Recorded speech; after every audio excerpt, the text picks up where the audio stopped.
Let's look at the basics of making a Google form for a survey. And to do that, I'm going to start in Drive. I like to always start in Drive rather than going to Forms to make this, because if you click the New button in Drive and you go down to More, click that, you will see that you can make a Google form right here. So normally I would click this to start a new form, but I already did that right here. So when it opens up, you'll get a blank form. It will have one starter question. The first thing I usually do is title my form. So you'll want to write a title that describes what it's about. Then if you go up here and click in this area, it will name the form whatever you put here for the title. Put a short description here that's very clear, that gives directions to the people who will take your survey. You don't want to type a lot here because no one wants to read all this text. Keep it brief. You'll also want to know how to preview your form as you go so you can see what it looks like to the person taking it. And you can preview it by clicking this eye icon up here in the upper right. So when I click on that, you'll see it opens up a version of the form that looks like what they will see. As we go through the tutorials, you'll see me previewing it quite a bit. And the last thing I want to say is that remember, when you finish a question, if you want to make it required so that the person has to take it, you can turn on this switch and then that question will be required. They can't turn in your survey without answering that question. Now let's talk about 3 things that you might want to add in your survey. Let's talk about headers, images, and video. So you can see these right here, the 3 things. Let's say I wanted to put a header in my survey. You might not know what that is, but that's this icon. Let's click that, and it lets me have a title here basically. So I could say, for the following questions, and maybe I'd have some direction for what comes next. Now, it doesn't look like much here. It might not grab your attention, but let's preview this and see how it looks. So once someone's taking this survey, you'll notice the header kind of jumps out. So extra directions here would be very clear to them.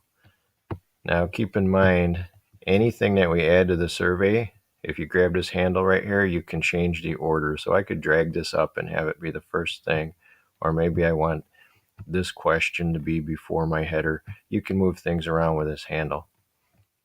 Now if you want to put in an image, let's click this. There are many ways you can do this. You could upload it. You could take a picture with your webcam. And a common thing I do is I'll take them from my Drive, or I will search for them. When you go into search, you can search for anything, but keep in mind it's going to only show you the pictures that have been labeled for that they're free for reuse. But that's a good thing, because then you're not using pictures that you shouldn't. That will put the picture right in your survey. Now the third thing is the video. So let's click that. And the only videos you can put in here are YouTube videos. So keep that in mind. But basically search for the video you want here and then select it. It will insert your video in your survey so that the person taking it could watch the video and then answer questions about it. Now let's talk about 3 question types that are very similar, and I want to show you what the difference is between them. So the 3 types are multiple choice, checkboxes, and dropdowns. And I made some of those question types right here. So first of all, the multiple choice and the dropdown are pretty much identical except for one important thing. And when we preview this, you'll see this better. But the drop-down menu is going to put everything in one simple drop-down. So if my list was really long, I would pick drop-down instead of multiple choice. But both of these question types lets the person taking it select one option. So just to show this, I'm going to go to my drop-down one, and let's add another option on here. Maybe we'll add 2 options just to make it a little bit longer. And you'll see how these look. So let's go up and preview this. And you can see my multiple choice has the options listed. But my drop down just has this menu and it doesn't take up much space. When I click the drop down, of course, then I can select them. So multiple choice and drop down both are going to let the person pick one option. Now the thing about the checkbox is that the checkbox will let you pick many of these. So like up here you might say, what's your favorite movie? And they have to pick one. Checkbox would be, which of these movies do you like best? And then they could pick multiple if they wanted to. So again, let's go back to the preview. If I pick this on multiple choice and then this, see how it selects this one? But on the checkbox, I could pick the first one and the third one, and it will keep both of those answers. I'll give you one more tip. On the checkbox example, you can go down here on the three dots and you can pick response validation. This is pretty advanced, but you might want to do it. And it requires the person to pick what you select here. So I could make them select at least two, so they have to pick more than one. Or I could say they have to select exactly a number that I pick, or at most. So if I put at most two, they could select one, they could select two, but they can't select three things. That gives you a lot of control. And you can even control the error that they see. You could put a message here that says, please pick at most two. You don't need to use that if you don't want to. Just remember the checkbox lets them pick more than one thing. Now let's look at one of my favorite question types. They call this the linear scale. And when you are picking question types, you will see right here is the linear scale. Usually what I do with this is I say, how much do you agree? And then I'll put a statement like, this is the best class ever. How much do you agree? And then I pick linear scale. It lets you make the range that you want. I usually leave it from 1 to 5, but you could make it on a scale from 1 to 10. You could really pick any one of these numbers you want. And then you have to put here the label for the low end and the high end. So on the low end, I might put, I strongly disagree. And on the high end, of course, then I would say, I strongly agree. Now, when we look at this, let's preview it. What it looks like then to the person taking it is they get this scale. How much do you agree? Now, there'd have to be some more information here based on your survey, whatever you're asking about. And then they can pick either a 1, or they could say, well, I'm not sure, I'm kind of in the middle. Or I agree, but I don't strongly agree. So instead of just saying, do you agree, yes or no, this lets them indicate how much.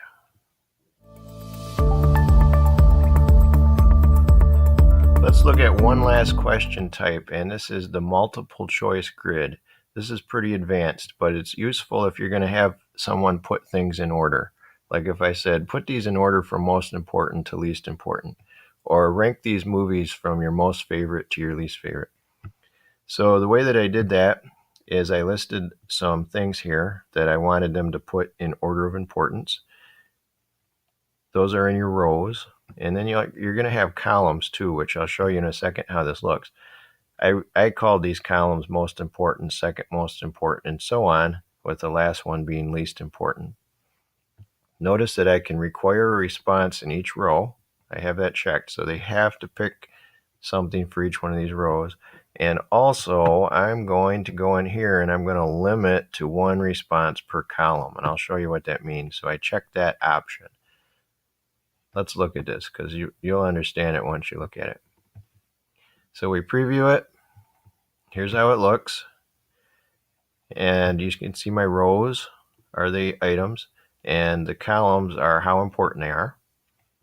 Now I made it so I have to pick something for every row. So I'd say, how important is a house compared to these things? Well, maybe most important actually is food. So let's put that as most important. And now it's telling me this question requires 1 response per row. I'm not done until I have picked something for every row. Maybe house is second most important, then a job, and then school maybe is least important, Not that it's not important, but it's not as important as these other things. So you can see I picked something for each row, and I have something in each column. And it won't let me pick this, for example, because now I have two things that are least important. So it says, please don't select more than one response per column. So then I had to switch that back. So that makes sure you're only going to get one thing in each column, and then you can see how the person ranked those items.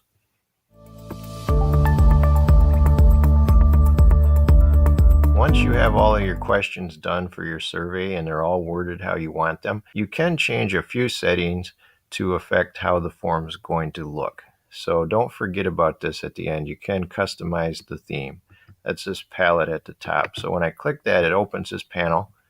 And the most obvious thing is you can change the color of your theme. So if I pick this, it changes the header, and I can change the background color somewhat. It picks some background colors that should go with whatever I picked here. I can change the font style a little bit. It only gives me a few options. Now, of course, it depends on what your survey is about, but you can see some of these fonts, like this one, it's just a little bit too fancy for a lot of surveys, or the playful one makes it look like it's not very serious. So you want to choose a font that's going to work with what you're asking about, and most of the time I do just keep it at basic. Notice that you can put a header image in here. So if I pick this, I'm going to see all kinds of headers that they already have for us, but I can upload photos from my computer. So if you have something that you found or that you took that you want to be the header, you can upload that photo. So that is an option. You will have to have it saved on your Chromebook first, though, if you're going to upload it here. Now, just for an example here, in the work or school, let's say that I just picked this one for some reason. If I was going to ask about sports, when I select that, it loads up and becomes the picture in the background.